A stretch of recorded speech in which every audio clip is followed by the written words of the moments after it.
From JBS Studios in Greater New York, this is the JBS News Update with Teisha Bader. I'm Teisha Bader with the JBS News Update for Thursday, April the 11th, 2019. We open our news tonight with Israel's unmanned lunar lander Bereshit, which did not successfully land on the moon. Unfortunately, due to technical issues, the spacecraft got very close to the moon's surface, but with a combination of an engine failure that was then restored and the loss of communication with the craft, it failed to make its landing and seems to have crashed. Again, this was an unmanned craft. If Bereshit had landed, it would have made Israel the fourth country in the world to make a lunar landing. Bereshit was a project of Space.il working with Israel Aerospace Industries. It launched from Cape Canaveral almost 7 weeks ago, performing a number of maneuvers, slowly making its way closer to the moon's surface. Only 3 countries in the world have successfully landed a spacecraft on the moon: the Soviet Union, the United States, and China. Israeli Prime Minister Benjamin Netanyahu, who was in the control room at Israel Aerospace Industries headquarters in Yehud tonight, said there was always hope and that Israel would try again within the next 2 to 3 years to land on the moon.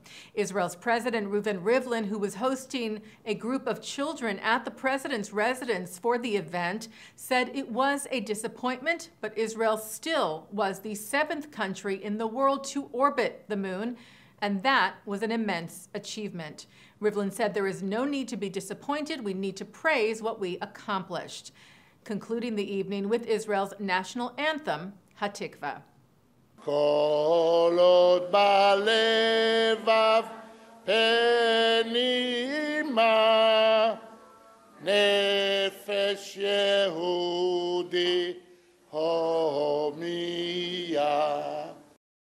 Well, even though Israel's election day was 2 days ago and it was clear yesterday that Israeli Prime Minister Benjamin Netanyahu was victorious in the election, the final number of seats each party received was still being tallied today by Israel's Central Elections Committee, counting the votes of IDF soldiers and others and reviewing a number of ballots as well as dealing with some technical issues, with one party in particular's fate hanging in the balance, and that is the new Right Party, led by Naftali Bennett and Ayelet Shaked, who initially were told they had 0 seats and had not made the threshold to be in the Knesset. Then that they had met the threshold and later told they had just fallen short of it.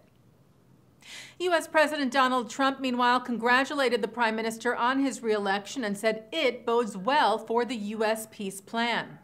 The fact that Bibi won, I think we'll see some pretty good action in terms of peace. Look, everyone said, and I never made it a promise, but everybody said you can't have peace in the Middle East with Israel and the Palestinians.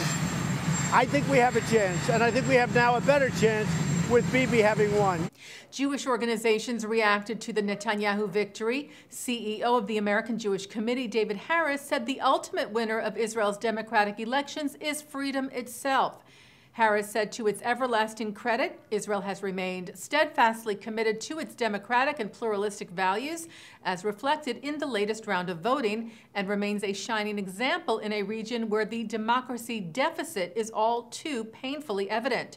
Harris said the AJC looked forward to working closely with the Prime Minister in strengthening Israel-diaspora relations, deepening U.S.-Israel ties, supporting Israel's quest for enduring peace with the Palestinians and larger Arab world, and expanding Israel's diplomatic engagement worldwide. There was concern over the Prime Minister's win from the Union for Reform Judaism, whose president, Rabbi Rick Jacobs, said the Israeli elections showed that the country is divided on major issues.